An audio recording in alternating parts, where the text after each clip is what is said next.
ça peut paraître très particulier, très personnel en tout cas, mais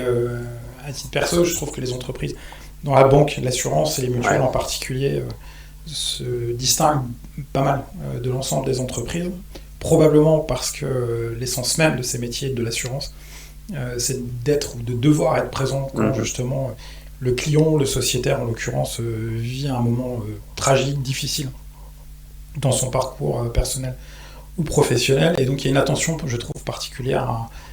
ce qui peut être une détresse ou une situation émotionnelle forte de la part du client ou du sociétaire. Et dans les bonnes pratiques qu'on a pu identifier et qui j'ai à cœur qu'elles s'étendent. Pour beaucoup, c'est une pratique qui est assez simple en fait, mais qu'on avait pu identifier à l'époque à la MAF, qu'on a pu voir aussi chez leurs collègues de MMA. C'est un récusé-réception très qualitatif à la réception d'une réclame ou d'une demande de sinistre, une gestion un peu particulière à l'époque, où en fait l'entreprise exprimait à son sociétaire en l'espace de 2-3 lignes un accusé-réception, où elle reformulait finalement ce que lui avait dit la personne. Pour le sociétaire, c'est non seulement on a lu, mais en plus on a compris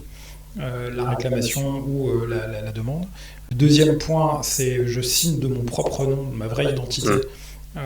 cet accusé-réception quali. Il y a également une proximité qui est maintenue, puisque notamment on va mettre les coordonnées directes, et pas juste une adresse générique, on donne les coordonnées directes, mail et téléphone, de la part du collaborateur qui va suivre le dossier de A à Z, donc ça renforce la proximité et la personnalisation. Puis ensuite, cerise sur le gâteau, on va même également pousser, j'allais dire le vice, à mettre un délai dans lequel la réponse serait apportée, et ce qui permet effectivement à l'assuré ou au sociétaire de savoir à quelle échéance il aura la réponse, et donc également de ne pas saturer le client, ou pardon, l'assurance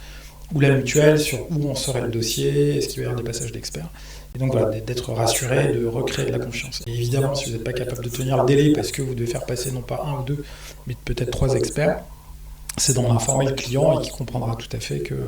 y a un délai supérieur. C'est une pratique très concrète qu'on rabâche, mais je pense qu'elle est extrêmement pratique et beaucoup d'entreprises gagneraient à la mettre en place, et les clients consommateurs aussi. D'accord.